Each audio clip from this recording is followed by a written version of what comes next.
d'être avec vous pour de nouvelles nuits blanches. Le froid et la neige sont de retour et nous sommes là pour vous apporter un peu de chaleur et de réconfort.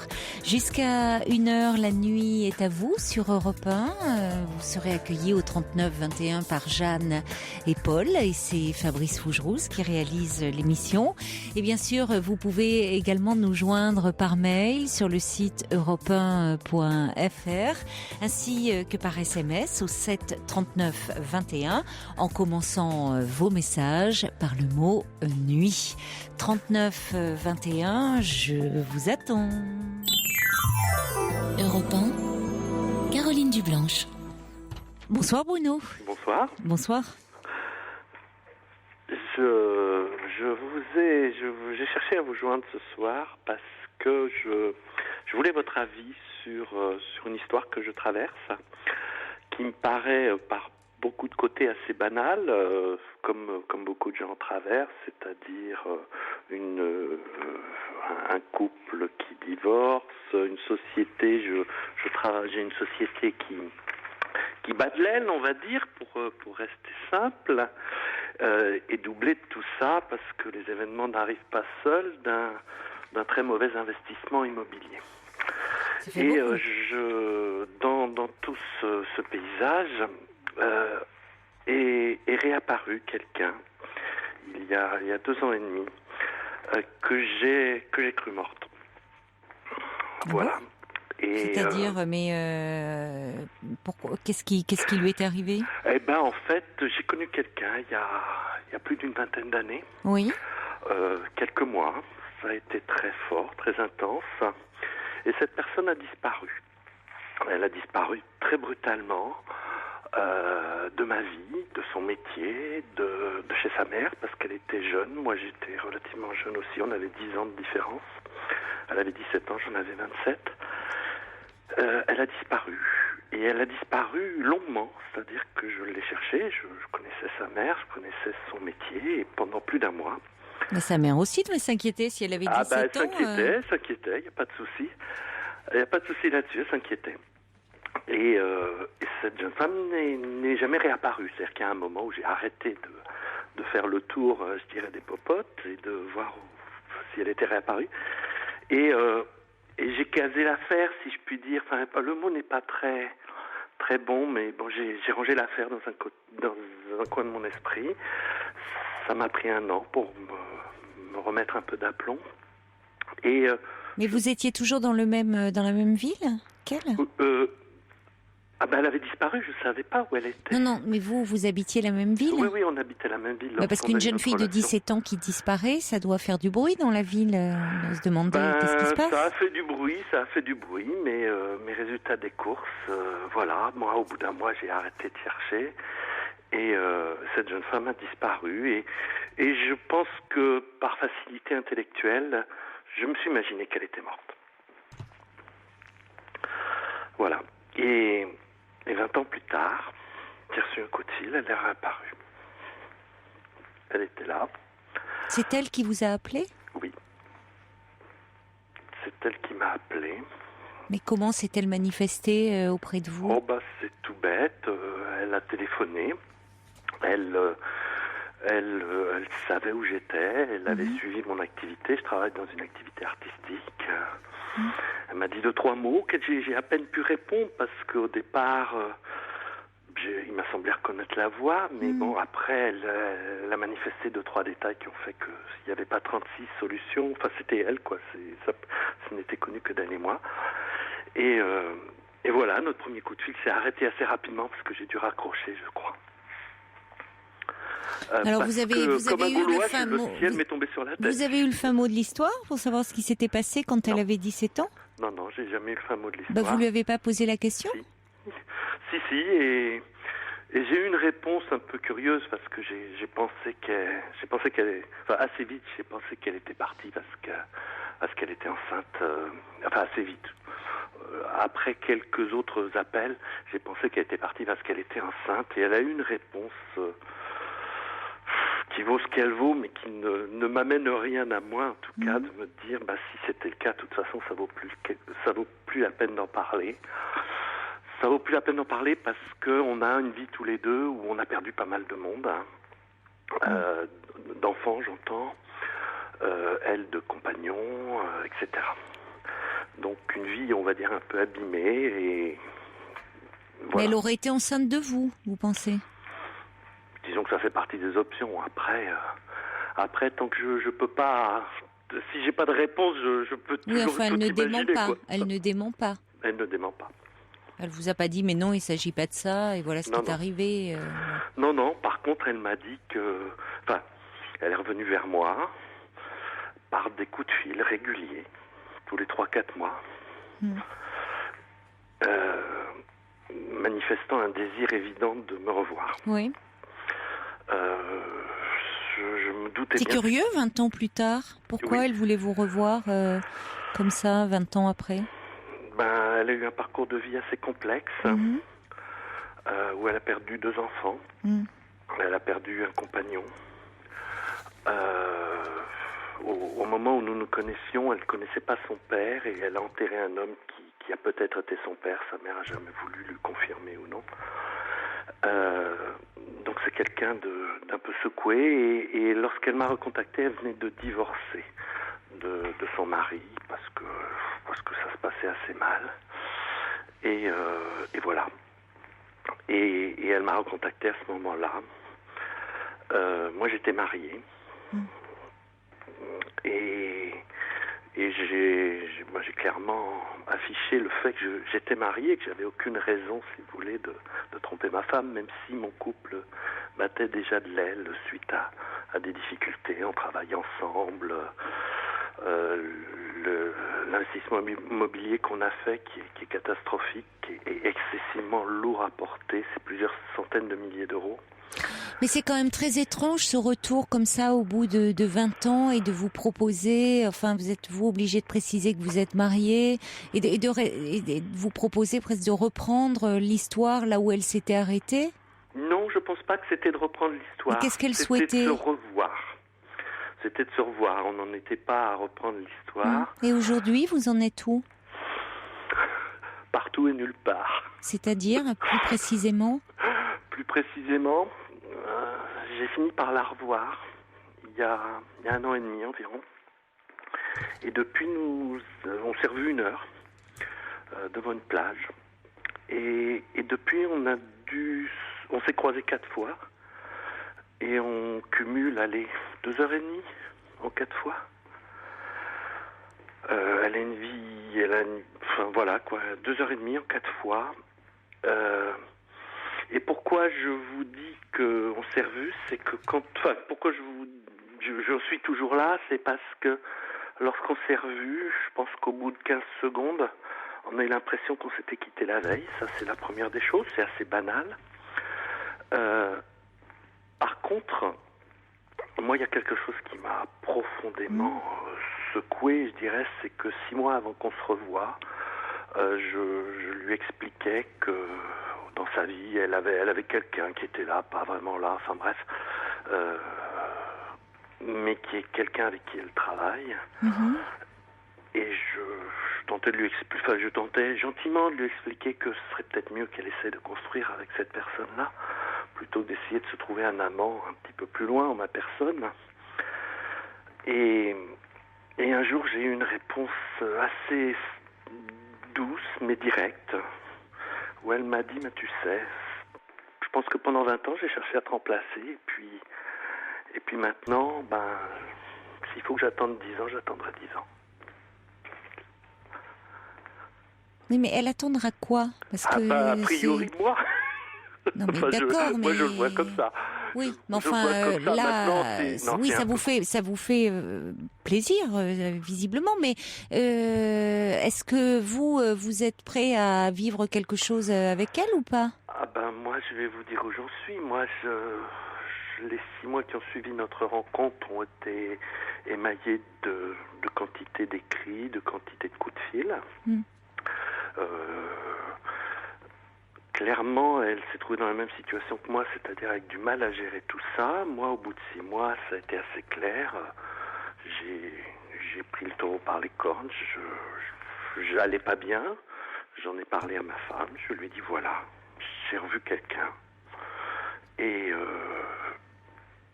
je peux pas ne pas aller au bout de cette histoire, c'est-à-dire ne pas refermer la boucle par rapport à ce qui s'est passé il y a 20 ans. C'est quelqu'un, personne n'a jamais su qu'on avait été ensemble, hein. Ça a été tellement, ça a été brutal pour moi. Et pourquoi personne ne le savait? Parce que votre histoire, elle est pleine de... Elle est pleine de contradictions. Elle est pleine de complications. Oui, oui. Et moi, je vais vous dire, votre histoire, vous ne savez même pas vous-même pourquoi elle s'est arrêtée il y a 20 ans. Et ça, c'est quand même assez problématique. Mais vous savez, Caroline, Elle revient 20 ans plus tard, mais elle vous dit pas pourquoi elle avait disparu. Alors c'est quand même un peu étrange. C'est un peu étrange. Parce que vouloir redémarrer une histoire, mais sur des choses aussi, enfin en restant aussi évasif et sur des non-dits, parce que vous voyez, on peut, c'est toujours, il y a un côté très séduisant de vouloir reprendre. Surtout, vous avez dit vous-même, hein. Vous êtes dans un couple qui va mal, une société qui va mal, un investissement immobilier qui tourne mal, et puis tout d'un coup, cette femme apparaît dans votre vie. Et là, c'est votre jeunesse qui revient, c'est ce temps béni où il n'y avait pas de problème, où tout allait bien. Donc cette illusion qu'on pourrait reprendre l'histoire là où elle s'est arrêtée. Oui, mais de quelle façon elle s'est arrêtée? Et puis entre-temps, vous avez changé, elle a changé, avec qui vous allez renouer? Et puis pourquoi elle reste aussi évasive? Enfin, vous voyez, rien n'est clair, je trouve. On est tout à fait d'accord moi je suis tout à fait d'accord sur une partie de votre raisonnement. Sur la deuxième partie, pourquoi elle reste évasive, je pense que j'ai des réponses assez précises.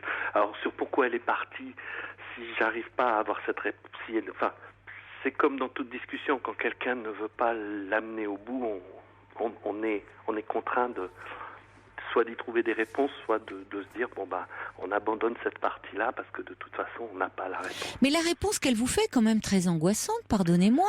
Mais quand vous avez vous-même songé en disant que vous avez songé, c'est pas anodin, qu'elle aurait pu être enceinte, elle vous dit quand bien même maintenant c'est du passé. Enfin, je suis désolée, c'est pas n'importe quel passé qu'elle évoque. Soit elle affirme, soit elle dément. Si elle avait affirmé, pourquoi à ce moment-là elle ne vous en a pas parlé à l'époque? Enfin, vous voyez, je trouve que c'est très curieux de revenir comme ça et de laisser de telles zones d'ombre sur quelque chose de quand même très important. Vous semblez vouloir là aussi, du coup, vous êtes tellement émerveillé sous le coup de cette rencontre qui amène un peu du merveilleux dans votre vie qui en ce moment ne va pas très bien, que je comprends que vous vouliez l'occulter parce que c'est quelque chose qui peut déranger, mais ça risque de ne pas être anodin sur la suite de votre histoire. C'est pour ça que je me permets, oui, j'ai l'air effectivement d'être rabat-joie. J'en ai conscience, hein, si vous voulez, par rapport à vous qui êtes sur votre petit nuage là, mais je suis plus sur un petit nuage. Juste sur cet aspect-là, je suis pas du tout sur un petit nuage parce que je suis quelqu'un d'extrêmement sensible de par mon métier, de par ma nature. Ça m'apporte beaucoup de choses dans mon métier. Ça m'amène beaucoup de difficultés par ailleurs, mais cette histoire m'a mis énormément les pieds sur terre. Je suis dans une situation excessivement délicate, donc si vous voulez, la concentration sur le factuel, sur ce qui se passe tous les jours, sur le fait de s'en sortir, c'est quelque chose de très important. Donc je suis pas du tout sur mon petit nuage, je reste assez prudent parce qu'en effet, cette relation est excessivement complexe. Elle est complexe parce que quelqu'un en face a lié aussi des relations avec son boss, hein, pour parler clairement. Donc se retrouve dans une situation quasi de couple avec des enfants et en ayant revu un homme qui a l'air de l'attirer, qui est peut-être attirant, mais qui est par certains côtés excessivement dangereux. Quand vous avez 4 enfants, quand vous avez eu du mal à les élever et à construire la situation que vous avez, vous réfléchissez, à mon avis, 2 secondes avant de partir à l'aventure avec quelqu'un qui potentiellement est en faillite, quoi. Est en faillite et puis avec un paquet de dettes sur le dos. Donc je pense que sur cet aspect-là, la réponse de la difficulté à construire quelque chose de réel de formel. On n'habite plus du tout la même ville, par contre. C'est assez évident pour moi. Bon, et finalement, par rapport à cela, quelle est votre question? Qu'est-ce que quelle est ma question? Vous y avez répondu en partie, je pense. Oui. Vous me dites, si vous réglez pas si vous ne réglez pas le pourquoi du départ, il n'y aura pas de suite. Je ne dis pas qu'il n'y aurait pas de suite. Il peut y avoir une suite, ça dépend de vous deux. Mais si vous voulez, souvent dans ces cas où on se retrouve après, comme ça, dans ces amours adolescentes, enfin, vous aviez, vous n'étiez plus de votre jeunesse, elle avait 17 ans, vous en aviez 27. On fantasme une relation, on se dit oui, on va la reprendre là où elle s'était arrêtée, mais on oublie finalement les raisons pour lesquelles elle s'était arrêtée. Or, on peut se dire, à juste titre d'ailleurs, qu'on va pas commettre les mêmes erreurs qu'à l'époque, parce qu'entre-temps, on a acquis de l'expérience. Et c'est vrai que, pourquoi pas, hein. Mais là, le problème, c'est que cette relation s'est arrêtée parce qu'elle a disparu. Ça vous a plongé dans un tel abîme d'incompréhension que vous avez même préféré la supposer morte. Oui. Alors, on peut comprendre votre stupéfaction en pensant, quand 20 ans plus tard, cette femme vous recontacte, mais revient comme une fleur dans votre vie et ne veut vous donner aucune explication. Je suis désolée, mais c'est là que c'est quand même soit si elle veut vraiment, si elle est dans l'optique de faire quelque chose avec vous, on peut pas comme ça effacer toute la vie comme un peu comme une ardoise magique. Là, il y a ce côté, hop, je réapparais, me voilà, et on reprend. Non, dans les faits, ça interroge quand même. C'est-à-dire, si elle revient, vous la reprenez, ça. Bon, qu'est-ce qu'elle a vécu, parce que ça laisse tout supposer. Est-ce qu'il y avait quelque chose? Est-ce qu'elle a fait une fugue? Est-ce que quelque chose l'avait blessée? Enfin, surtout que c'était quand même une jeune femme de 17 ans qui disparaît de sa famille. Ça pose question. Surtout que vous pensez à une grossesse et qu'elle vous laisse dans l'expectative. Auquel cas, c'est quand même un passif dans votre histoire. Enfin, et ça se trouve, c'est même pas vrai. Vous voyez, elle vous répond pas. Je sais pas. Je trouve qu'elle a une façon. Elle voudrait faire comme si, à la fois, elle réapparaît dans votre vie, comme si ça y est, vous alliez vous aimer à nouveau, comme s'il n'y avait pas eu de passé, et en même temps, si elle réapparaît, c'est parce que vous avez eu une histoire dans le passé. Oui, j'entends bien tout ça. Bon, donc moi je trouve qu'il y a plein de zones d'ombre dans cette histoire. Donc j'avoue que j'ai du mal à voir, vous voyez comment. Bon. Je sais pas comment ça va se terminer, dans le sens où, si vous voulez, il y a plein de zones d'ombre et le contact est tellement difficile parce que c'est quelqu'un qui est constamment occupé, qui a organisé sa vie pour ne plus avoir de temps. Tout au moins, qui pourrait disparaître comme elle a fait d'ailleurs, finalement, après tout. Voilà. À peu près, et qui aujourd'hui semble, par contre, se mettre en état d'être de nouveau disponible. Parce que déménagement, parce que changement peut-être pas de job, mais enfin déménagement. Aujourd'hui, elle habitait au-dessus de la société, etc. Bref. Bon. Et vous verrez alors si elle veut se mettre disponible, si vous curieusement, voulez l'être. Cet après-midi, j'ai eu une invitation pour la fin de la semaine pour qu'on se voit sur Rennes. Donc on va bien voir. Mais c'est vrai que je suis d'accord avec vous, je suis très perplexe vis-à-vis de ça, parce qu'aujourd'hui, à la fois, je veux aller au bout, c'est-à-dire que ça sert à rien de dire... Mais au bout de quoi, finalement? Au bout de quoi, voilà, au bout de quoi. Oui, parce qu'au bout, mais vous savez, entre-temps... Il faut refermer quelque chose, il faut pas se le... Oui, mais refermer, enfin, je veux dire, moi, je pense que... Je pense pas que quelques souvenirs communs peuvent faire qu'on renoue un couple, enfin, que... Je crois qu'on est aussi dans une grande illusion. Ça veut pas dire... C'est vrai qu'en même temps, parfois, ça marche. Mais la personne que l'on est à 17 ou 18 ans ou 20 ans n'est pas la même que on évolue entre-temps. On n'a pas la même psychologie, on n'est pas dans le même contexte, on n'a pas qu'à 50.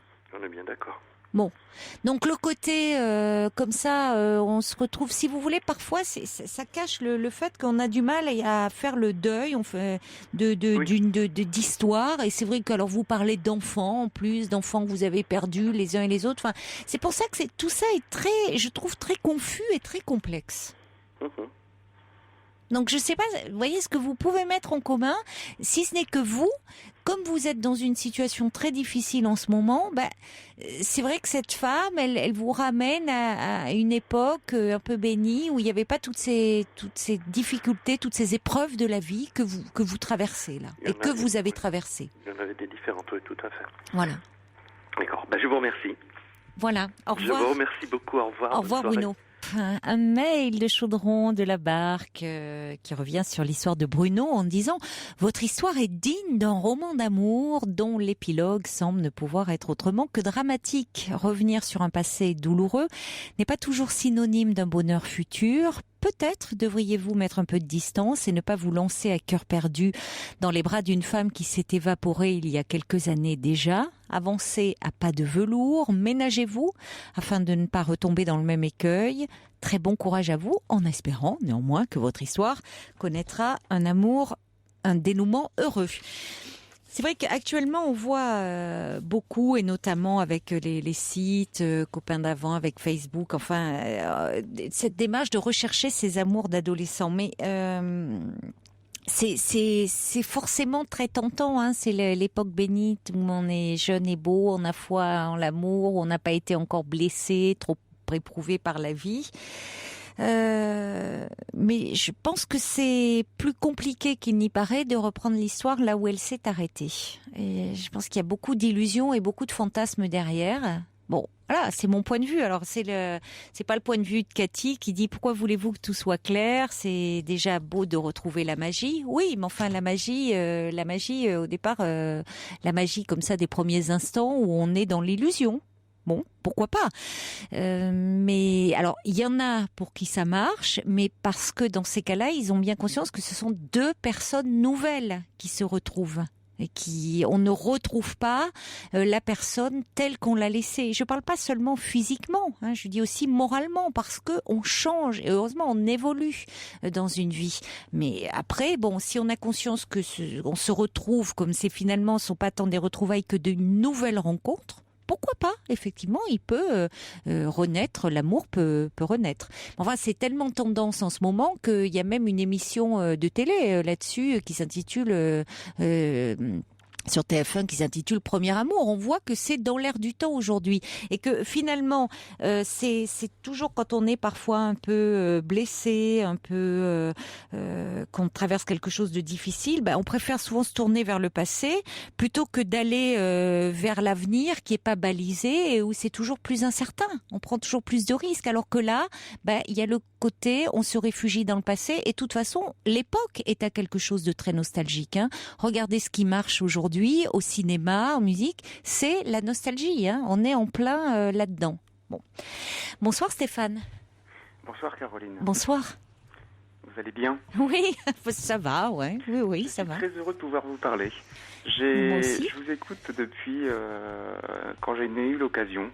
Oui. Je pense que ça fait facilement 5 à 6 ans. D'accord. Vous pouvez, Fabrice me demande si vous pouvez parler un petit peu plus fort. Oui, bien sûr, pas de souci. D'accord, merci beaucoup. Alors, je vais vous raconter un petit peu mon histoire. J'ai eu globalement 3 histoires d'amour dans ma vie.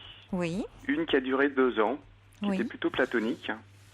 Une seconde qui a duré 7 ans et qui se faisait à distance.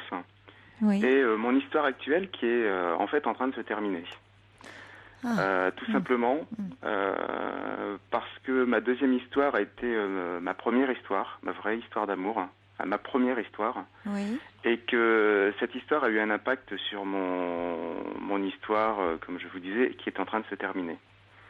Elle a conduit en fait ma dernière histoire, elle a débuté sur une trahison, parce que comme je connaissais ma première histoire d'amour, j'ai eu du mal à me détacher de cette personne, parce qu'elle avait un passif qui faisait que j'étais très attaché à elle. Oui. J'ai mis énormément de temps à m'en séparer, à m'en détacher. Mais j'ai toujours gardé un contact avec elle. Et alors que je n'avais plus de sentiments pour elle, j'ai essayé de l'accompagner le plus possible. Et je suis donc parti en vacances avec elle alors que j'avais débuté ma relation actuelle. J'ai fait ça dans un état d'esprit d'accompagnement pour que la personne que j'avais connue se sente bien. Oui. Et en fait, elle a vendu la mèche juste avant que je commence mon histoire de maintenant 5 ans. Je vous explique un petit peu le contexte parce qu'en fait, mon histoire est en train de se terminer là parce que il y a eu, on a cohabité à 3 en fait pendant 4 ans. Mon ami actuel n'a jamais accepté. Je pense son corps n'a jamais accepté que j'ai pu la trahir. Je ne sais pas si vous arrivez à suivre mon fil d'explication. Je vais vous expliquer tout simplement. Pour lui prouver mon amour, je me suis pacsé avec elle et nous avons acheté un appartement. Oui. C'était pour lui prouver que mon ancienne histoire était terminée, c'était périmé, je m'investissais avec elle. Mon amie a toujours eu, dans les rapports intimes, des rapports très délicats et très, très particuliers. C'est-à-dire en fait, pour ainsi dire, très douloureux pour elle. Ah Elle avait une intimité qui faisait que les rapports étaient très, très compliqués, une poitrine très douloureuse, comment je dirais ça, des rapports très douloureux pour elle. Mais pas seulement au niveau des seins, au niveau très intime aussi, lors de la pénétration, c'était douloureux. Exactement. Et elle a consulté pour cela. Alors, elle a été suivie, je dirais. C'est là en fait que le mal, enfin la frustration que j'ai pu avoir, vous allez voir, je vais y venir. C'est qu'en fait cette jeune femme, je l'ai respectée parce que j'ai été amoureux. Mais respectée à un point où en fait j'ai fait tout ce qu'il était possible de faire pour qu'elle se sente bien. Oui. Donc je n'ai jamais brusqué les choses, je n'ai jamais forcé les choses. J'ai toujours été à son écoute. Je n'ai jamais cherché à faire des choses. J'ai cherché à lui donner du plaisir par d'autres biais que le biais de la pénétration. Oui. Et j'ai vraiment tout était axé sur elle pour qu'elle se sente bien avec moi. Et en fait, pendant 4 ans... Et elle avait du plaisir, là ? Elle en a pris, mais elle contrôle tout. Elle contrôlait tout. Toujours à tout contrôler. C'est dans sa personnalité de tout contrôler. D'accord. Et en fait, dans les rapports intimes, elle contrôlait ça aussi. Mais elle a pris du plaisir. Elle m'a dit que c'est le premier homme qui a pu me donner du plaisir. Non. Pas forcément vaginal, mais voilà. Elle arrivait à prendre du plaisir avec moi. Et en fait, donc j'ai suivi tout un parcours thérapeutique avec elle. Oui. Parce qu'elle était soignée pour des endométrioses. Ah oui. Dans un premier temps. D'accord. Après, elle avait la sensation, quand je venais en elle, quand j'ai réussi à venir en elle, d'avoir du sable à l'intérieur d'elle. C'était très, très particulier, très douloureux pour elle. C'était très désagréable. Oui. Et en fait, elle a donc été suivie pendant plusieurs années. Et j'ai toujours été là pour suivre son cheminement thérapeutique qui a eu pour aboutissement une opération en juillet dernier, au cours duquel elle a voulu subir une intervention de plastique vulvaire parce qu'un endroit était très douloureux pour elle, et elle s'est dit que, par l'intermédiaire d'un professeur qui est bien renommé dans notre coin, ça pourrait peut-être l'aider. Alors elle partait du fait que l'opération, elle se faisait pour elle dans un premier temps, elle se faisait pour nous.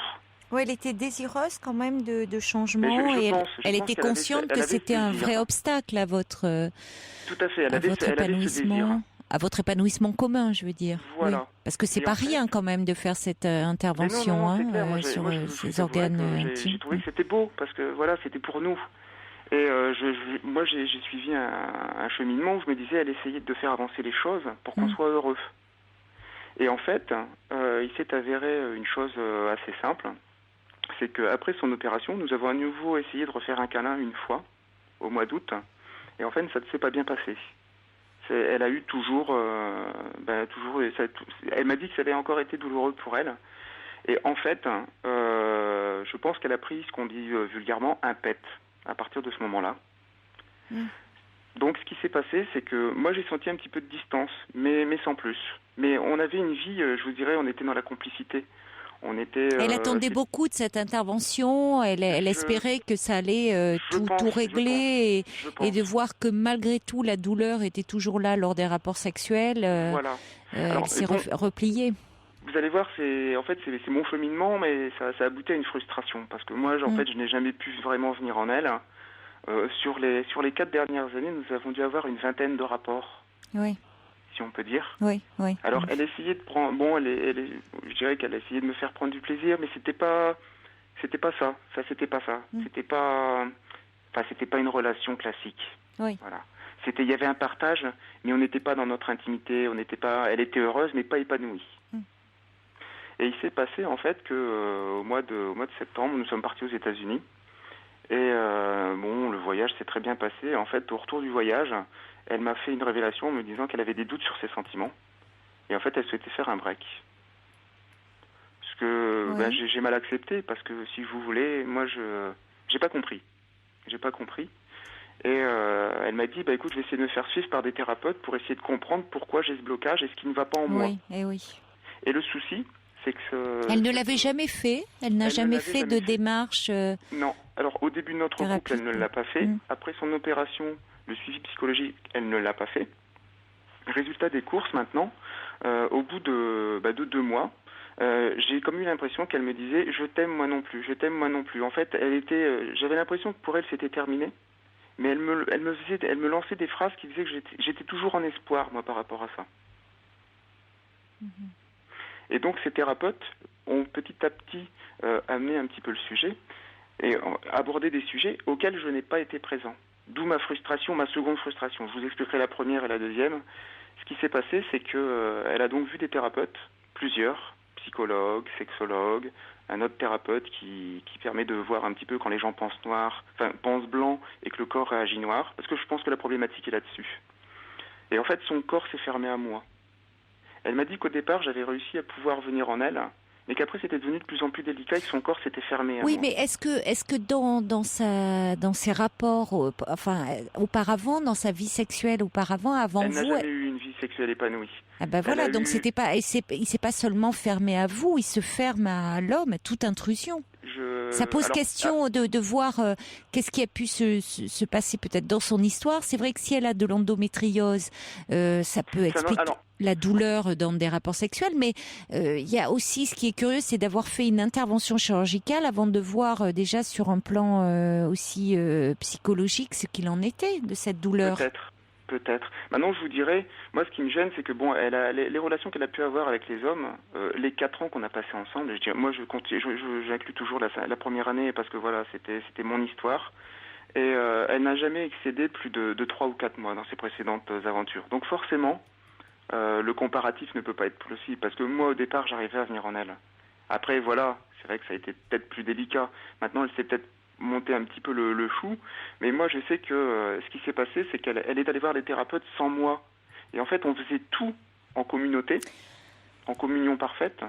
On était capable de partir en voyage, de passer des super moments, il y avait une complicité, rien qu'un regard, et on savait ce que l'autre pensait. On n'avait pas besoin de... Oui, mais ça n'a rien à voir là. Ça touchait à son intimité et peut-être qu'elle avait besoin de quelque chose. Elle avait conscience qu'il y avait un problème, une question qui touchait à son intimité, à son histoire, qu'elle ne pouvait pas dire en la présence de quelqu'un, qu'elle avait besoin d'intimité pour dire. Alors, sauf que moi, elle m'a complètement exclue de son histoire, en fait. Oui, mais parce que... Oui, mais vous le vivez. Oui, mais attendez. Moi, je le vis comme une exclusion, c'est vrai. J'entends bien. Oui, c'est le mot qui revient. Mais pour autant, par moment, quand on peut aussi l'entendre comme de dire, elle vous disait par là même que vous n'étiez pas en cause, mais que il y avait une prise de conscience, qu'il y avait une difficulté qui venait d'elle et qu'elle essayait donc de régler elle-même. Elle ne vous associait pas à cela. Là où vous mettiez tout en commun, pour reprendre votre expression, c'est de dire peut-être justement cette prise de conscience, cette responsabilisation de dire je souffre physiquement et aussi moralement, certes, ça fait souffrir, ça met en danger la relation de couple, mais je me prends en charge et je vais consulter. Mais pourquoi vous entraînez-vous là-dedans si ça l'a touché elle, si ça l'a concerné elle, même si ça avait des répercussions sur votre relation, évidemment. Alors, moi, je vous dirais... On peut l'entendre comme ça aussi. Quand elle m'a fait ces révélations, j'ai acquiescé, j'ai dit, écoute, oui, il faut que tu ailles voir un thérapeute, il faut que tu consultes pour toi, pour que tu te sentes bien. Oui, moi je trouve ça je lui ai encore fait une mature. déclaration, j'ai dit, de toute façon, moi, tout ce qui compte, c'est que tu sois heureuse, c'est que tu sois bien. Bon. Et en fait, ce qui m'embête, c'est que maintenant, à première vue, notre histoire est terminée, parce qu'elle l'a fait, en fait, elle n'a pas su me dire directement qu'elle n'avait plus de sentiments pour moi. Elle n'a pas su dire que notre histoire était définitivement terminée. Elle est passée par le biais d'une tierce personne, qui était son thérapeute, son sexologue, enfin sa sexologue. Donc ça, c'est une première chose. Pourquoi ? Parce que vous l'avez vue, la sexologue ? Elle a demandé à vous rencontrer ? Je ne l'ai vue qu'une fois. Et en fait, c'est elle qui a fait, qui m'a dit, vous savez, elle ne vous ressent plus, elle ne vous perçoit plus comme quelque chose, comme quelqu'un d'érotique pour elle. Mais le problème, c'est que je ne sais pas si elle m'a ressenti à un moment ou à un autre comme quelqu'un d'érotique. Oui, vous l'avez dit à la sexologue, enfin... En fait, je dois la revoir cette semaine parce que j'ai besoin d'en reparler avec elle. Ah, parce que vous allez la voir hors la présence de votre amie. Oui, parce que j'ai tellement eu de frustration pendant ces... Je trouve ça... Alors là, pardonnez-moi, mais je trouve de la part de la sexologue, je trouve qu'il y a quelque chose qui ne va pas. Soit... Ah ben oui. Ah ben oui. Soit elle reçoit votre amie seule, et si à un moment elle veut vous voir parce que votre amie le demande, veut faire passer un message, mais en présence de votre amie, puisque c'est votre amie, sa patiente, et en aucun cas elle ne vous reçoit seule.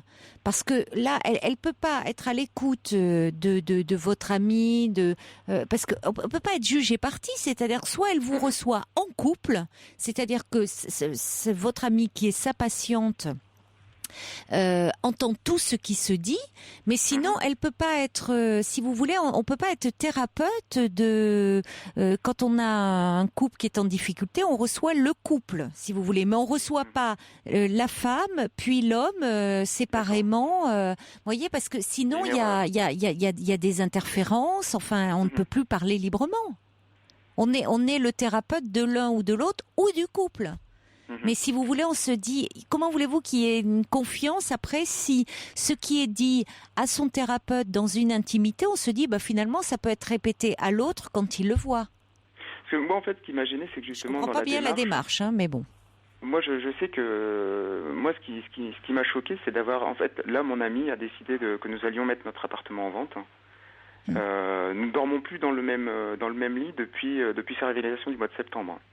Parce que comme elle m'avait dit qu'elle ne supportait plus que je la touche, je lui ai dit... Oui, mais comme dit Angie, vous dites aussi, à ce moment-là, elle pose une question, elle dit, bon, déjà c'était la seule chose à faire de consulter seule parce que ça la concerne elle, c'est son symptôme. Et elle dit, on parle plus du séjour avec votre ex-ami. Ça aussi, vous pensez pas que ça a pesé dans la balance ? Dans sa défiance vis-à-vis de vous ? Quand vous dites qu'on ne parle plus ? Oui, c'est vrai qu'on l'aborde plus. Le fait, après on a parlé de votre intimité, de couple, mais il y a eu un moment que quand même elle a très mal vécu que votre ex-ami a balancé que vous étiez partis ensemble. Enfin, il y a eu tromperie à un moment. Ça a été le point de départ de la trahison. Ah ben oui. Parce que la psychologue a dit que pendant 4 ans, nous avions été à 3. Ben oui, c'est quand même problématique. Je pense que c'est là que mon ami actuel a dit, voilà, c'est terminé. Je ne peux plus. Oui, mais pourquoi vous étiez à 3 ? Parce que la frustration que vous aviez avec elle, finalement, vous compensiez avec... vous aviez une intimité avec votre ex-ami ? C'est ça que j'ai pas compris, moi. Pas du tout. Non. En fait, mon ex-ami, si vous voulez, on va dire que notre relation a duré 5 ans. Et en fait, pendant la première année, j'ai revu mon ami, c'était à 2 reprises pour partir en vacances. Voilà, c'était tout. Oui, mais elle le savait, votre compagne actuelle ? Et en fait, c'est ce qui a été un événement dans notre première année de relation, c'est que au bout d'un an, mon ex-ami a fait la révélation à mon ami actuel. Mais parce qu'elle attendait autre chose, enfin, je veux dire, c'est pas clair, et c'est pour ça que la psychologue parle de relation à 3. C'est vrai que pourquoi vous lui cachiez ? Si c'était aussi clair que ça, pourquoi vous lui cachiez ? Je lui ai caché... C'est pas vraiment que je lui ai caché. C'est que j'ai eu peur de lui avouer parce que voilà, c'est vrai que je lui ai caché quelque part. Après, je lui ai montré mon engagement vis-à-vis d'elle. Mais pourquoi vous partiez? Ça paraît, je peux comprendre quand même. Il y a de quoi être troublé quand elle apprend que vous partiez en vacances avec votre ex. C'était ma première histoire d'amour. C'était, j'ai perdu. Je vous dirais, voilà, c'était ma première histoire. Oui, mais vous n'en étiez pas tout à fait détaché. Alors, j'en étais peut-être pas tout à fait détaché, mais ce que j'ai voulu lui montrer, c'est qu'en m'investissant avec elle, voilà, c'était oublié, c'était fini, je n'en parlais plus. Et je n'en ai jamais plus reparlé. Oui, mais c'est peut-être pas aussi simple que ça. Voilà. Hein? Alors, maintenant, bon, cela dit, cette jeune femme a, en dehors de vous, elle vous a bien dit que dans sa sexualité, il y a quelque chose qui pose problème. Bon, donc aujourd'hui, vous en êtes où? C'est-à-dire qu'elle veut mettre un terme à l'histoire. Alors là, tout simplement, moi je suis tout seul dans l'appartement que nous avions acheté ensemble. Elle a pris depuis une semaine la décision de prendre un appartement et elle y habite depuis samedi. Donc voilà, moi c'est vrai que je suis un petit peu dans le désarroi parce que je vivais une belle histoire et en fait en 2 mois tout s'est écroulé mais à une vitesse grand V que j'ai beaucoup de mal à accepter. Alors je peux comprendre qu'elle n'est plus elle ne me voit plus comme une personne érotique et qu'elle n'est plus de désir, que son corps me refuse. Mais de là à être complètement partie, en fait, j'ai du mal à accepter ça. Et j'arrive pas à me faire à l'idée. Mais quand vous dites que son corps vous refuse, vous parlez, c'est de toute façon, il y a toujours eu un problème entre vous sur ce plan-là. C'est pas récent, ça. Ben oui, non, c'est clair. Hein, c'est pas. Il y avait quelque chose où vous aviez une intimité, une complicité affective, amicale, intellectuelle, mais sur le plan physique, il y avait une difficulté. Le problème, c'est que moi, j'ai été frustré de ça. J'ai pas eu ça non plus avec elle. Je comprends bien, mais justement, tout n'était pas.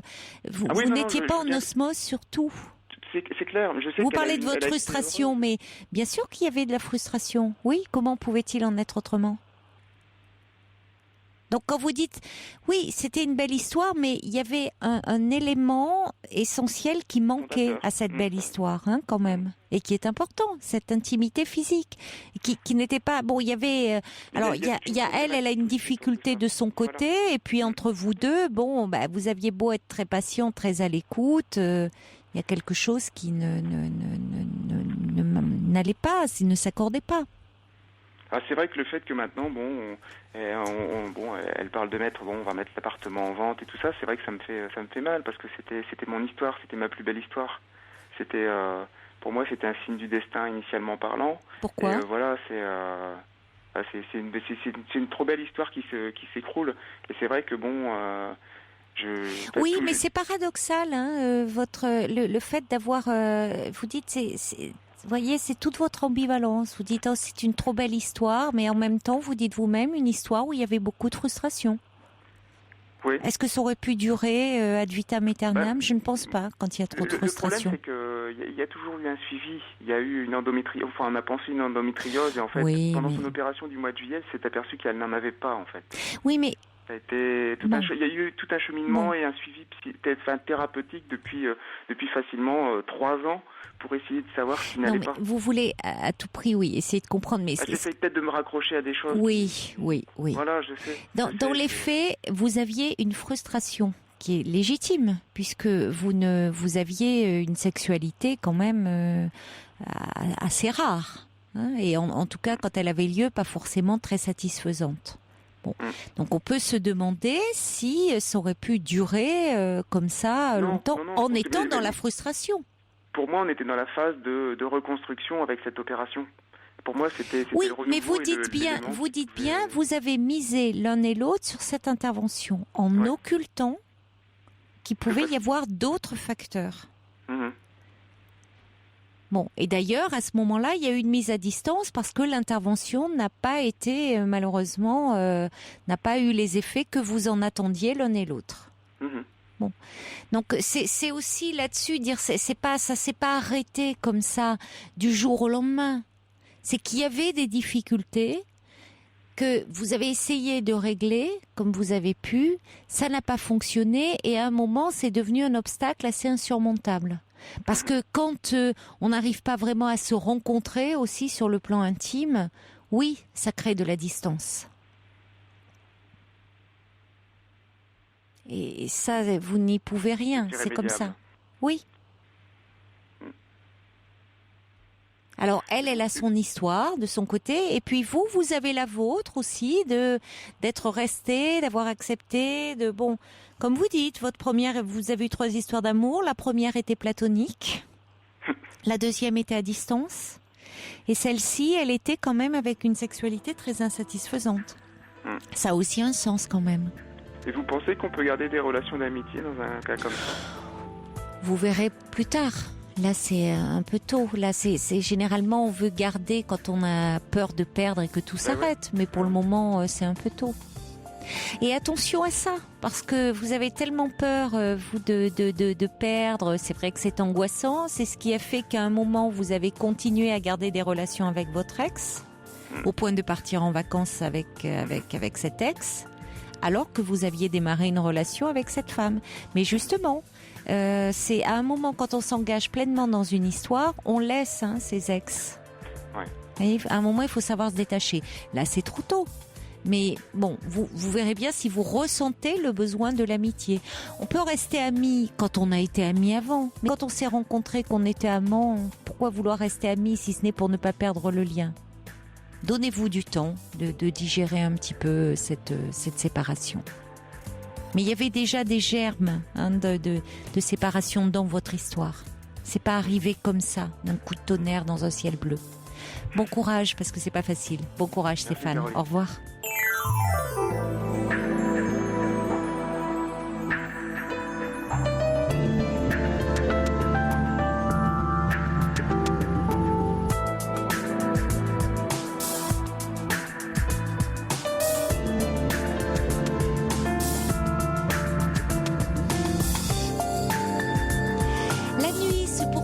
Europe 1 avec tous vos appels au 39 21 ainsi que vos réactions par SMS au 7 39 21 en commençant vos messages par le mot nuit et vous pouvez également nous envoyer vos mails sur le site europe1.fr.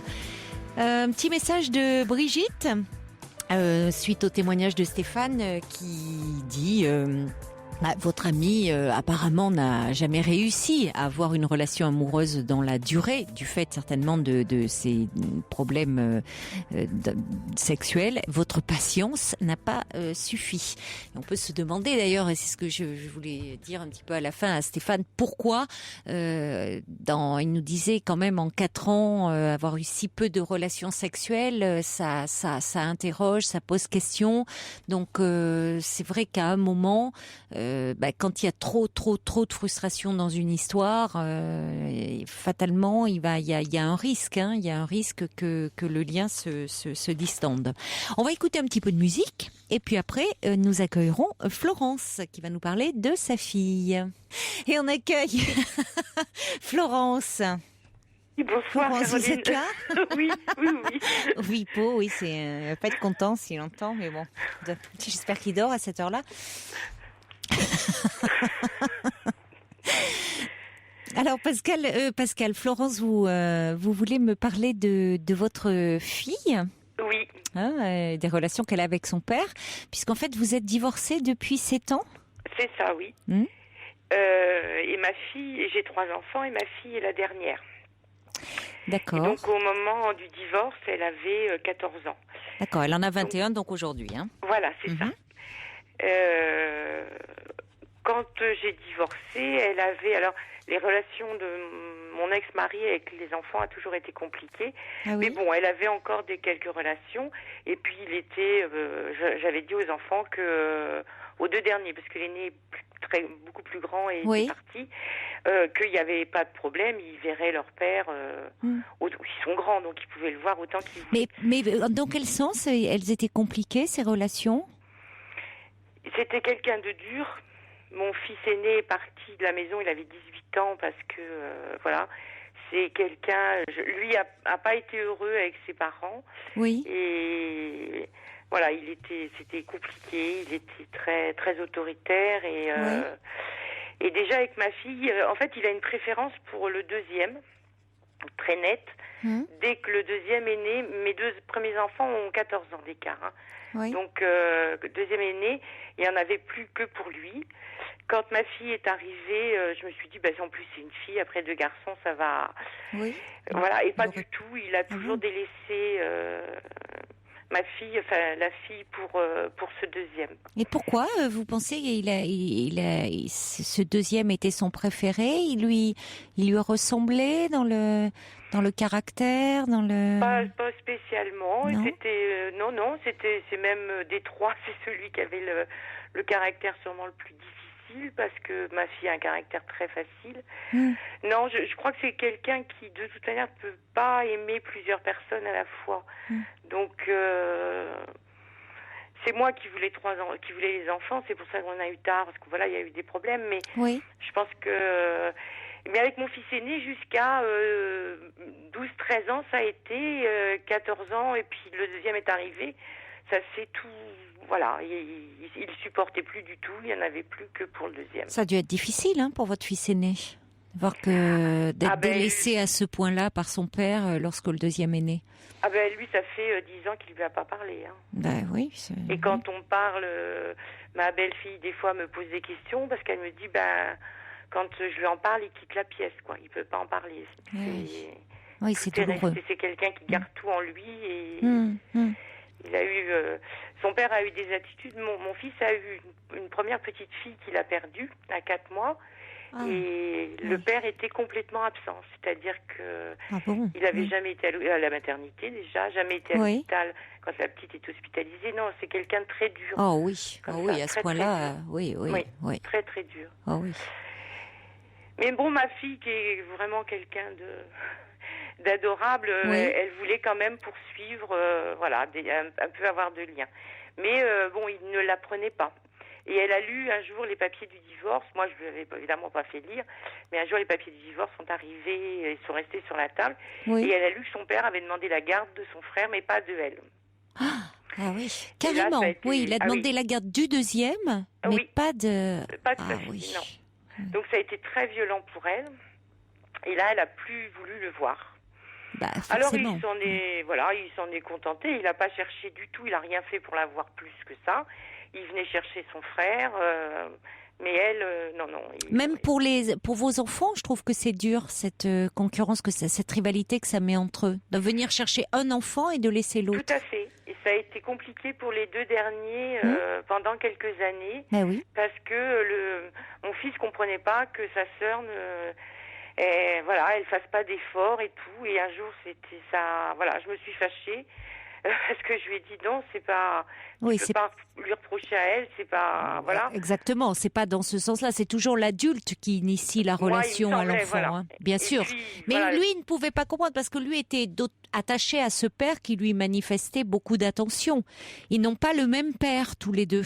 Tout à fait. Ils n'ont pas le même père. Il y a votre deuxième fils a un père qui s'intéresse beaucoup à lui, alors que certainement pour de mauvaises raisons, parce ça doit être compliqué. Déjà, c'est pourquoi le fait d'en élire un et puis de rejeter les autres comme il le fait pose question.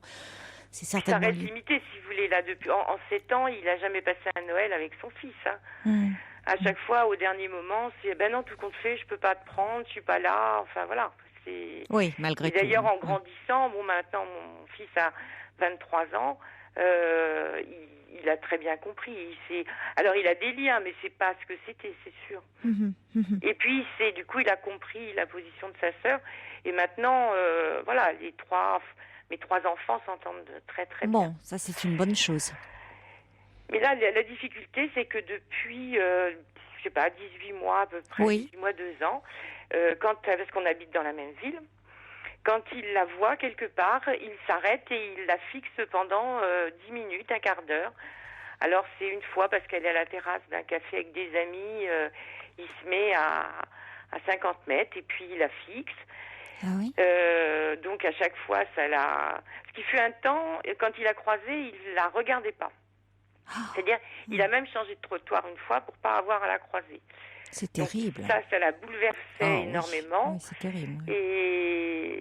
Et là, donc elle était en train de fumer une cigarette sur une terrasse.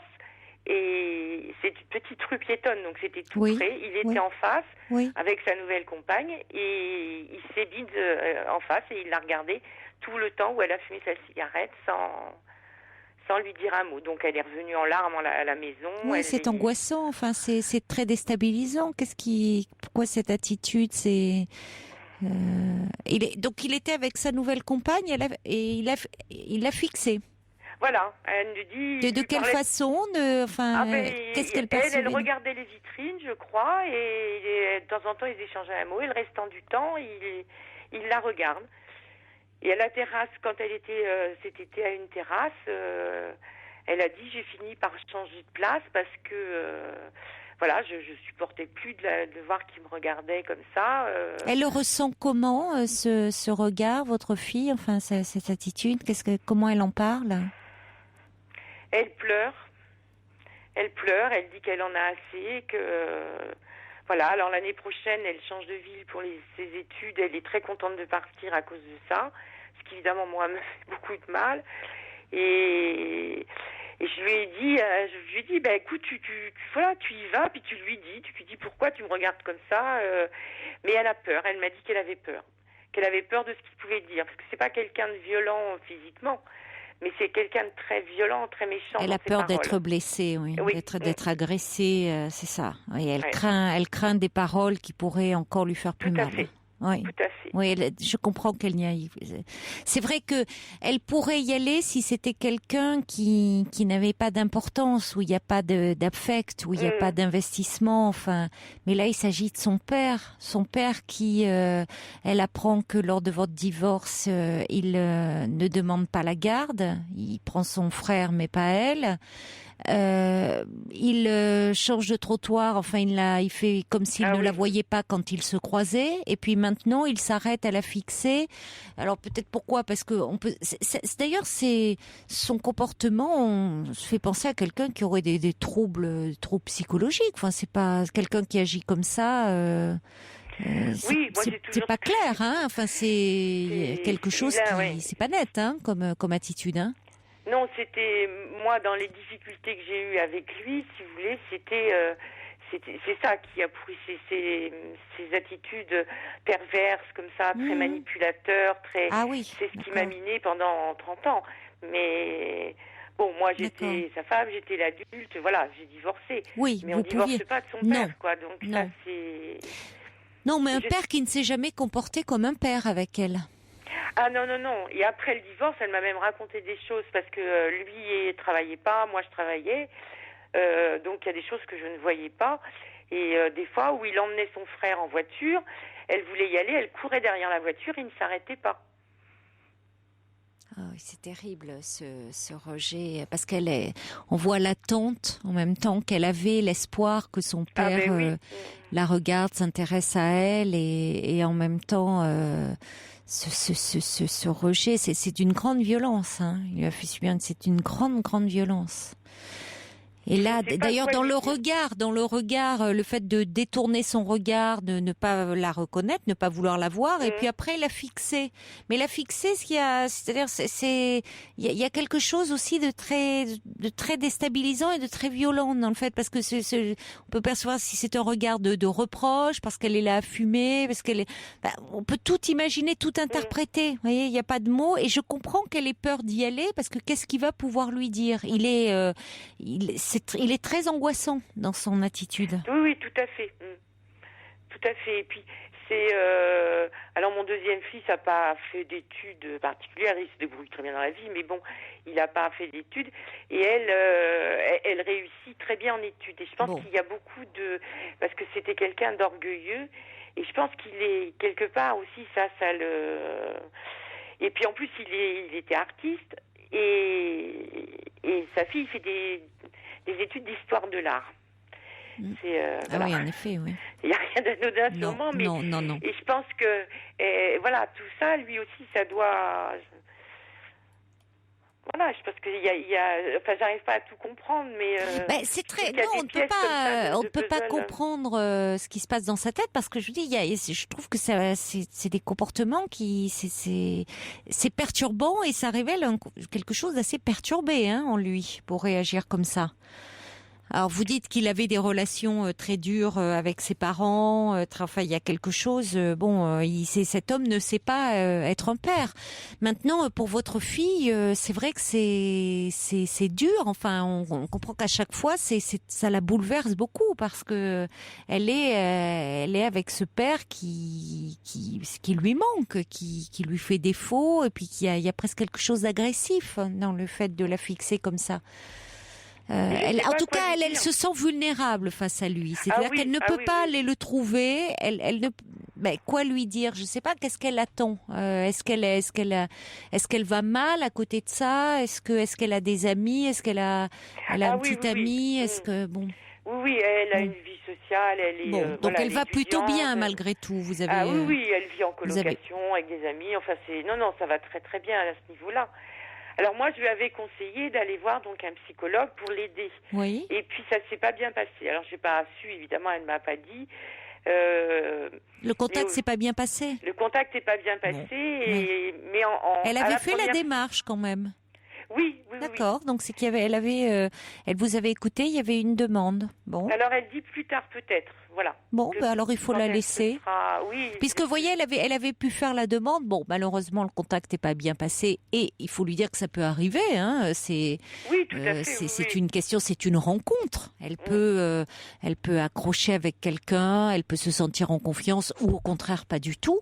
Mais que pour autant, si elle ressent le besoin de parler, d'essayer de comprendre, parce que c'est quand même avoir un père qui a eu ce comportement-là, qui a été aussi absent, et en même temps aujourd'hui intrusif, parce qu'il y a une intrusion dans ce regard ça, et sans parole. Enfin, c'est angoissant, ça lui échappe, il ne comprend pas, et tout d'un coup il se met à presque comme si elle peut tout mettre dans ce regard, dans cette attitude. En tout cas, bon. Mais si par ailleurs votre fille va bien, écoutez, tant mieux, c'est que vous avez réussi, vous, à lui permettre de se construire, à lui offrir un environnement suffisamment sécurisant. Peut-être aussi en lui expliquant, comme vous l'avez dit tout de suite, que cet homme avait eu beaucoup de difficultés dans sa vie en tant qu'enfant, difficultés qu'il a rejouées en tant que mari et en tant que père, et que c'est pas elle qui est en cause finalement.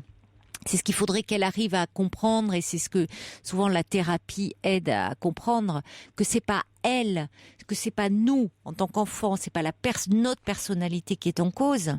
Ça aurait été un autre enfant, ça aurait été pareil. Parce que finalement, il a investi votre deuxième fils, mais comme vous dites, même avec votre deuxième fils, on peut pas dire que ça soit un très bon père. C'est-à-dire que tout d'un coup, pourquoi il a projeté sur ce fils-là?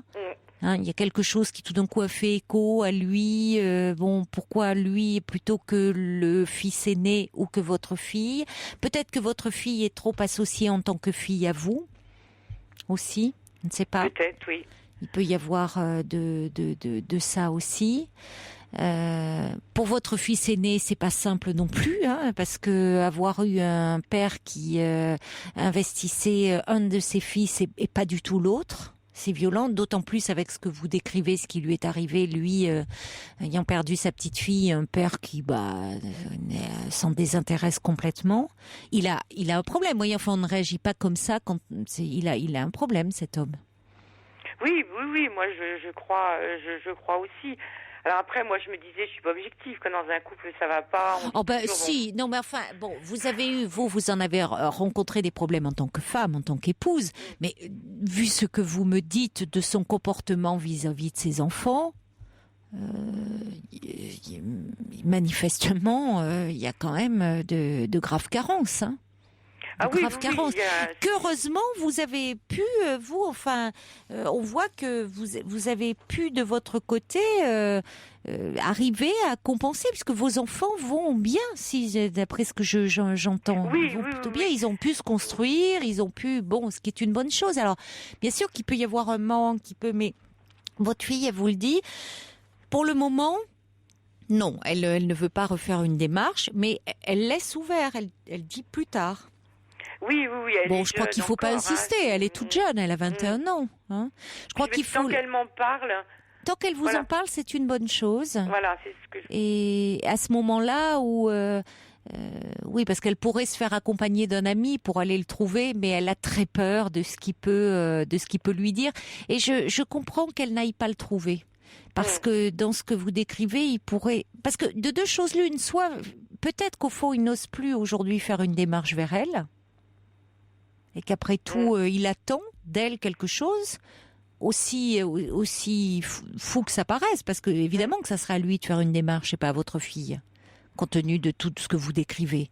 Mais peut-être qu'il attend. Il se dit, elle va bien venir vers moi et ça se trouve, il ne serait pas agressif, mais il peut aussi dire des paroles qui vont la blesser profondément.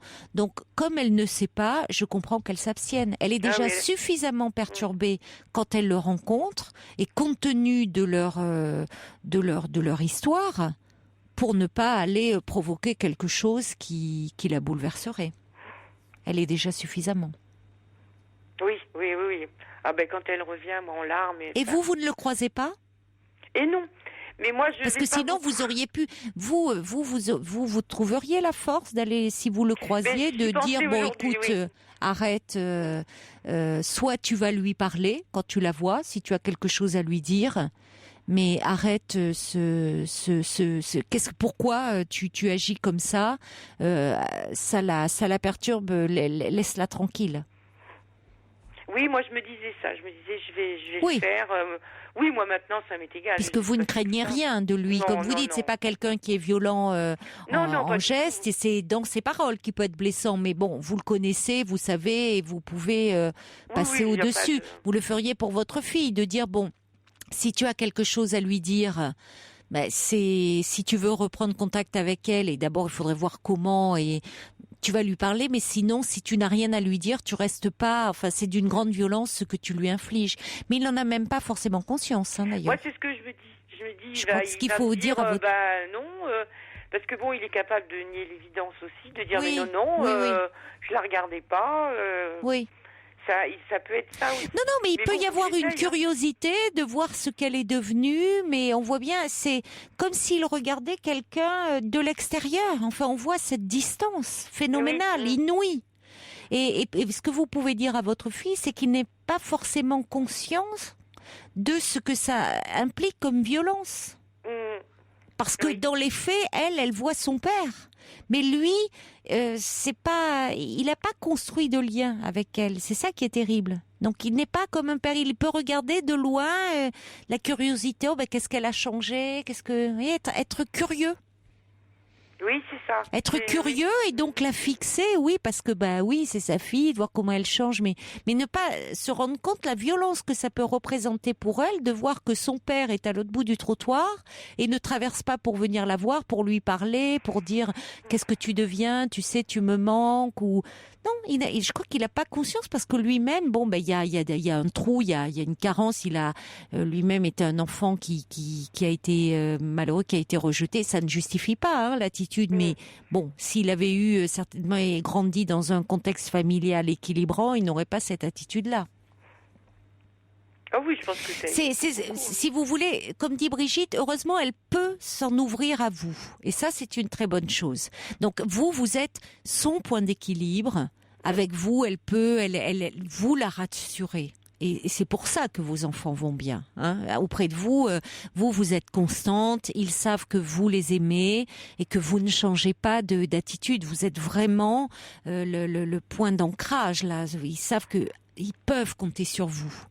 Quoi qu'il arrive, vous êtes là. J'ai plus été vigilante. Mais oui, même avec ça s'entend. Le deuxième encore plus, pour pas qu'il pense que parce qu'il allait voir son père, moi je l'aimais moins ou donc.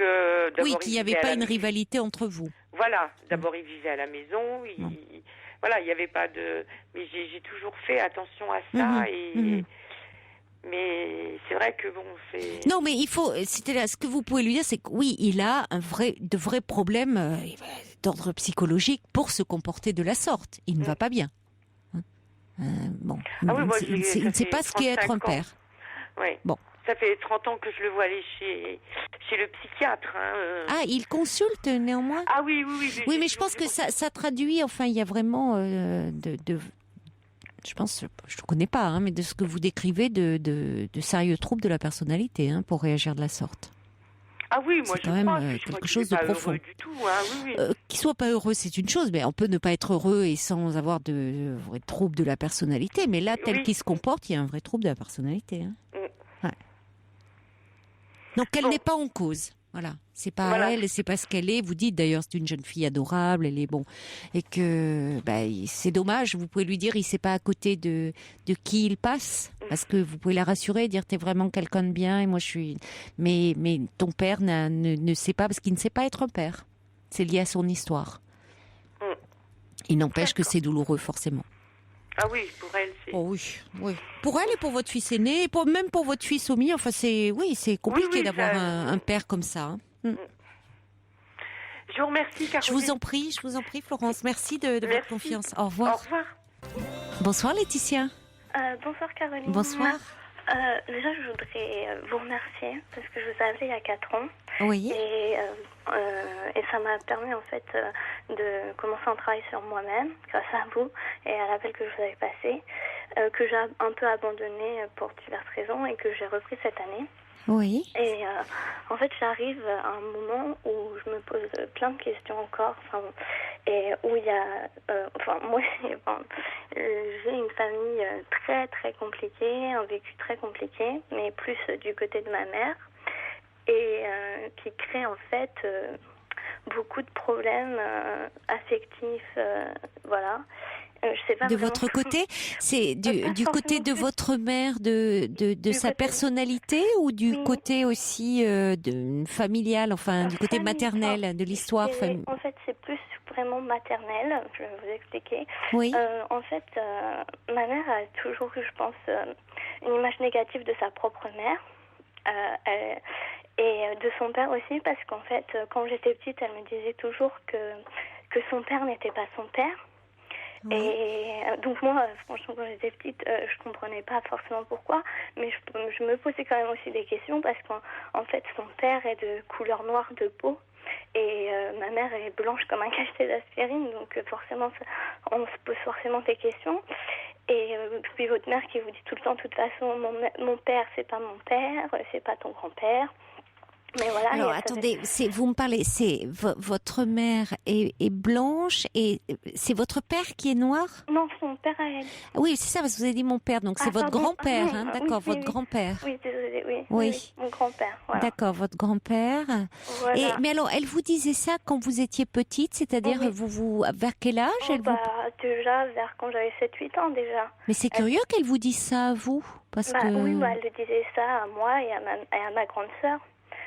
Voilà. Oui, mais enfin, normalement, si on se pose des questions sur ses origines, on en parle d'abord à ses parents, enfin, à sa famille, mais pas à ses enfants. On cherche pas ses enfants de ça. Je suis d'accord, mais donc c'est là où maintenant, donc on est 3 enfants de cette mère-là, aucun de même père, et on a tous plus ou moins des gros problèmes d'identité.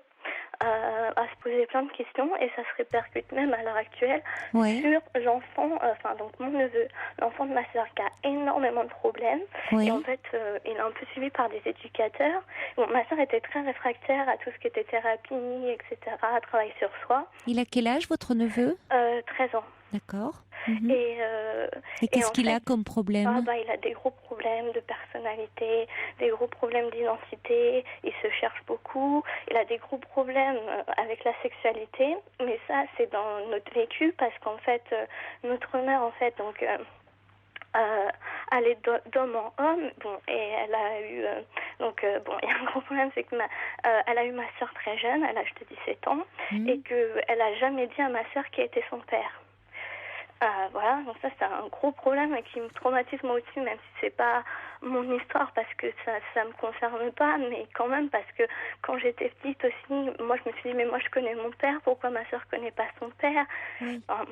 Enfin voilà, et même encore maintenant, c'est des choses que je comprends pas, comment on peut ne pas dire à ses enfants qui est le père, enfin bon, voilà. Et qu'est-ce que je voulais dire? Et votre sœur, vous en parliez ensemble? Enfin, oui, on en parle beaucoup. Votre sœur posait des questions, puisque quand vous demandiez pourquoi vous connaissiez votre père et pas votre sœur. Oui. Et en fait, elle a toujours essayé de chercher et de savoir qui était son père. Et ma mère lui a toujours raconté 50 000 histoires différentes. Un jour, elle va dire qu'elle se rappelle pas, qu'elle sait pas. Un autre jour, elle va dire c'est un ami de la famille. Un autre jour, elle va dire autre chose. Enfin, vous voyez, voilà. Et bon, et ma sœur, c'est quelque chose ce qu'elle me dit, qu'elle pourra jamais pardonner à ma mère, et à cause de ça, elle ne se parle plus du tout. Enfin, il n'y a pas que ça, il y a encore d'autres choses. Oui, elle lui en veut de ne pas lui dire, de ne pas lui parler de son histoire. Voilà. Et elle a essayé du côté de vos grands-parents de savoir, parce qu'elle était jeune, votre mère, elle avait 17 ans, donc elle vivait encore chez ses parents. Oui, tout à fait. Oui, donc mais en fait, du côté de là, c'est très problématique.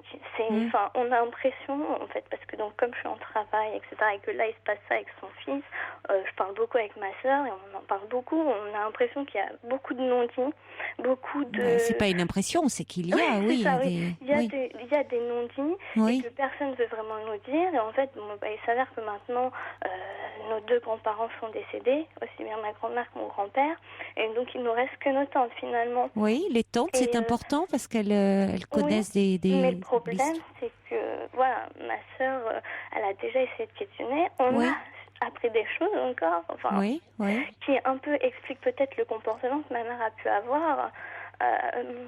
Voilà. Parce que vos tantes, par exemple, est-ce qu'elles se posent des questions sur leur origine? Est-ce qu'elles se disent, notre père n'était pas notre père? Non.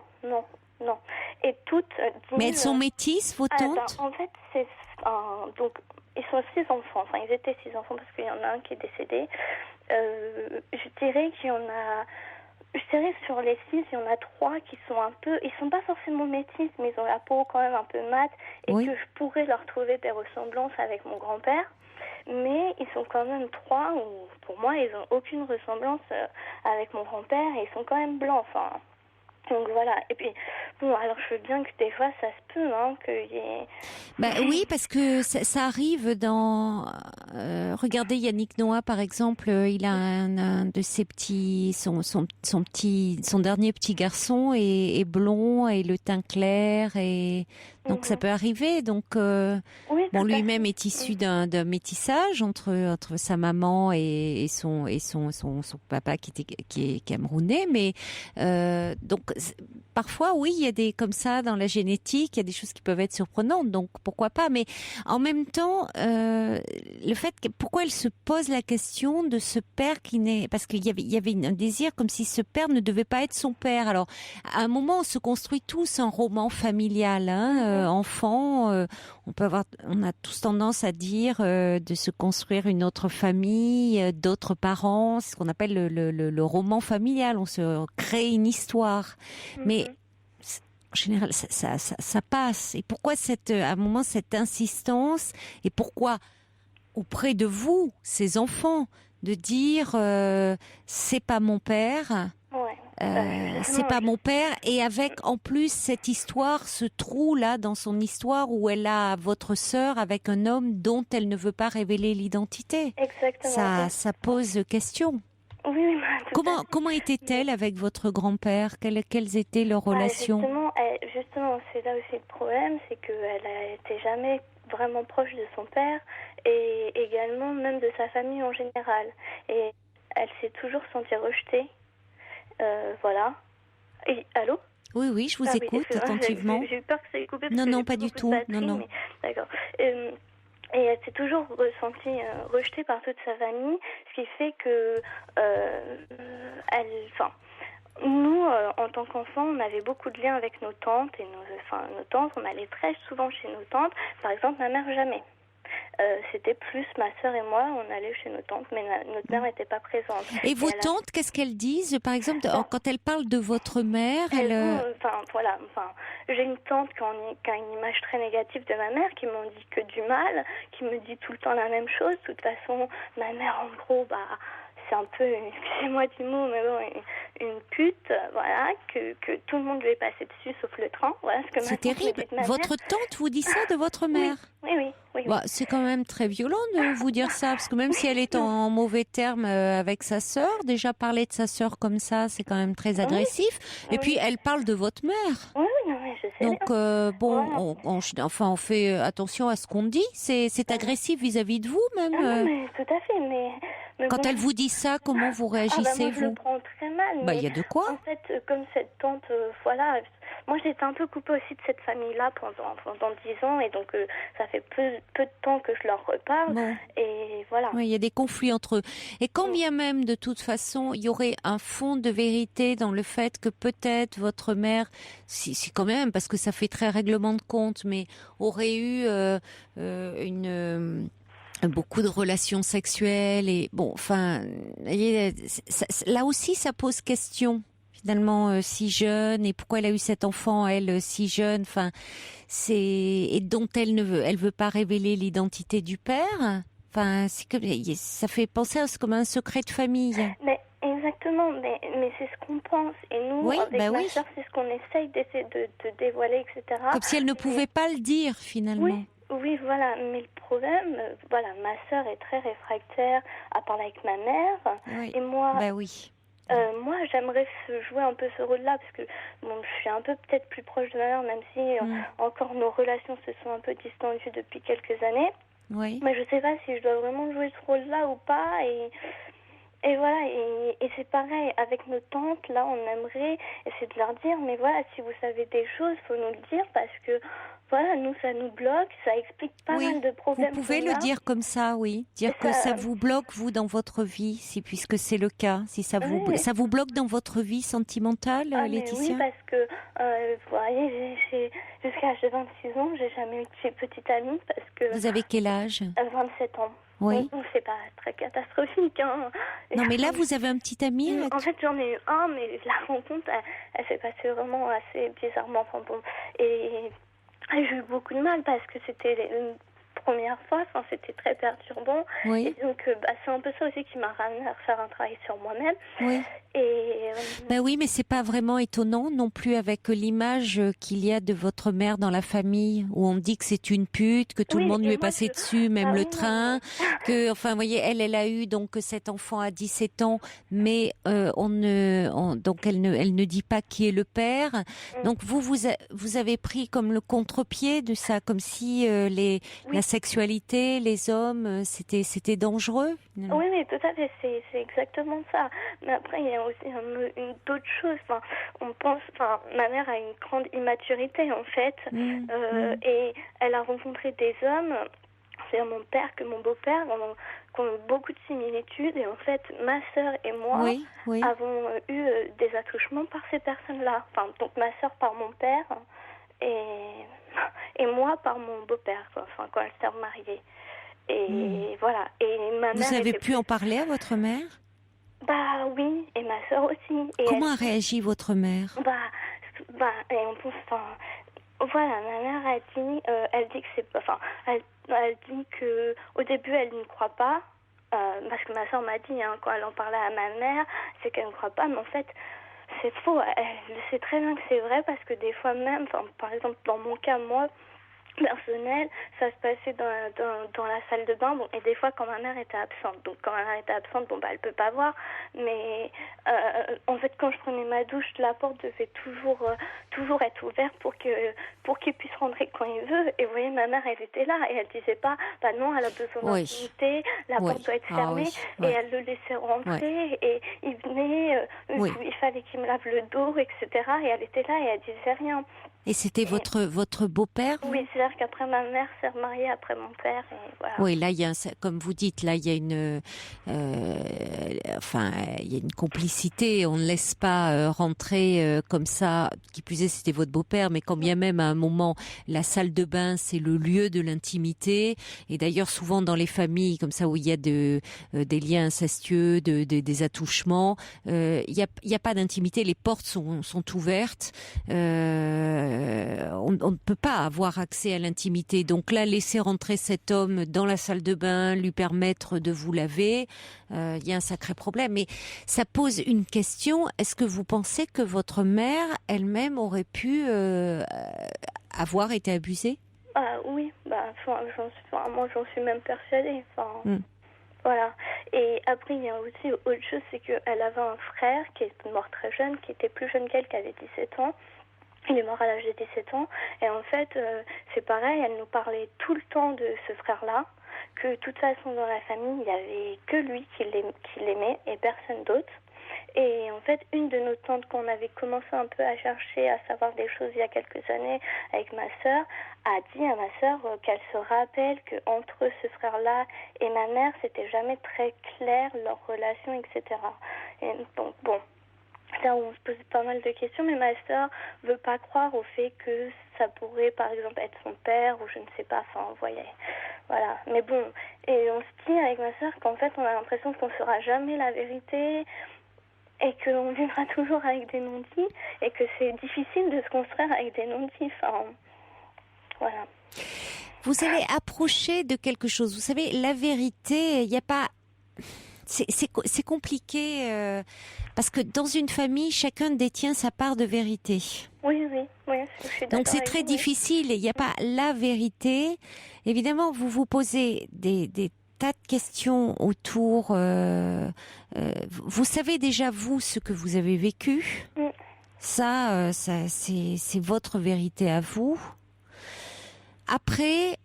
En fonction de ça, il y a des choses que vous savez, mais d'un savoir un peu inconscient. Et c'est ce qui est compliqué dans les secrets de famille, c'est que ça finit toujours par transpirer. Il y a toujours des choses, ça finit toujours par se savoir. Même si la famille veut tout faire pour préserver ce secret, il y a des choses qui finissent, ça suinte. C'est pas beau ce terme, mais c'est ça. Les secrets de famille, ça finit par suinter. Voilà. Donc, vous allez, en travaillant sur les liens, en interrogeant les uns et les autres, vous reconstituer votre histoire. Vous allez approcher, vous faire une idée de votre histoire familiale. Et c'est ce qui est important. C'est-à-dire que c'est pas, à un moment vous vous sentirez moins,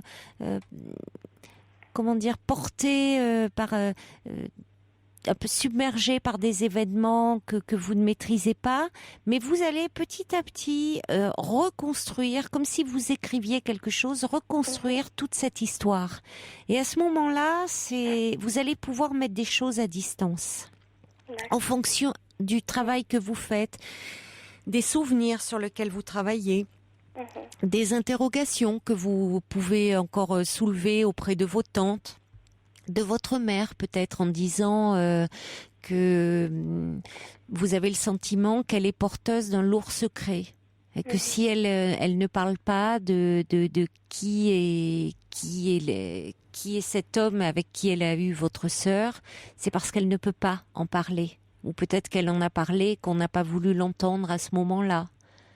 Donc vous pouvez dire certaines choses et voir comment elle réagit, parce que la façon on sait que parfois, malheureusement, il y a des répétitions tragigiques dans ces histoires d'attouchement. Alors, c'est peut-être une fausse piste, mais il y a quelque chose de troublant. C'est petit à petit, vous allez, en travaillant sur vous, vous allez aussi vous sentir plus forte pour pouvoir aborder, pour pouvoir poser certaines questions. Parce qu'il y a un lieu où vous pourrez retravailler ça. Et vous plus que votre sœur, parce que votre sœur, d'abord, elle est très en colère après votre mère, et puis ça la concerne, elle, directement. Mais il y a quelque chose de troublant. Alors après, bon, moi je veux pas trop m'avancer, mais on peut se demander et c'est la question, c'est pour ça que je vous l'ai posée, si votre mère elle-même a pas, pourquoi elle avait en tout cas une place, elle, très particulière au sein de la famille. Et ça, ça interroge. Tout le monde dit que c'est dans sa tête, voilà, c'est dans sa tête, qu'elle est malade mentale, vous voyez. Enfin, c'est ça la réponse. Oui, alors qu'elle n'est pas malade. Mais moi, j'en suis persuadée. Vous ne la percevez pas comme malade. C'est quelqu'un qui a une souffrance, qui d'ailleurs souffrance dont elle vous a fait porter beaucoup trop tôt. Vous venez enfant, parce que sa souffrance débordait. Et malheureusement, vous avez porté enfant toute cette fragilité, et vous avez vous-même été victime d'attouchement parce que votre mère n'a pas su vous protéger. Et ça aussi, ça interroge. Pourquoi elle n'a pas su vous protéger? Peut-être parce on n'a pas su la protéger. Et donc, petit à petit, voyez, vous allez vous reconstruire une histoire. C'est ça en thérapie, hein. C'est-à-dire qu'on se construit une histoire. La vérité, qui peut prétendre détenir la vérité? Parce qu'il y a des vérités dans une famille. Mais on approche, on se reconstruit une histoire qui nous paraît finalement la plus proche, la plus conforme à ce que l'on ressent. Et du coup, on peut être plus en paix avec ça, plus serein. Et c'est ce qui compte. Oui, tout à fait. Je suis tout à fait d'accord. Ouais. Donc, donnez-vous le temps et puis vous pourrez, peut-être, en parler avec votre mère, mais continuez aussi à interroger vos sœurs. Hein. Il y a des choses qui vous... Et vous allez, de tout ce que vous assemblez, mis bout à bout, vous faire votre propre roman familial. D'accord. Et donc, pouvoir vous en détacher, parce que ce qui compte est pouvoir construire, votre vie, à partir de ce roman familial. C'est pas toujours évident. Non, non, c'est pas facile. Je sens que je progresse. Oui. Je voulais vraiment vous renouveler mes remerciements non, c'est vous qu'il faut. C'est vous qui avez pris qui avez fait cette démarche, oui, Laetitia. Tout à fait. Mais je sais que votre émission, elle m'apporte beaucoup. Souvent, on peut se reconnaître dans certains reportages, et je trouve que ce que vous apportez aux gens, c'est beaucoup. Écoutez, je suis très touchée. Alors, ça donne tout lieu d'être à mon travail. Merci beaucoup, Laetitia. Voilà. Je vous embrasse. Merci beaucoup, Caroline. Au revoir. Au revoir. Jusqu'à 1h sur Europe 1, Caroline Dublanche.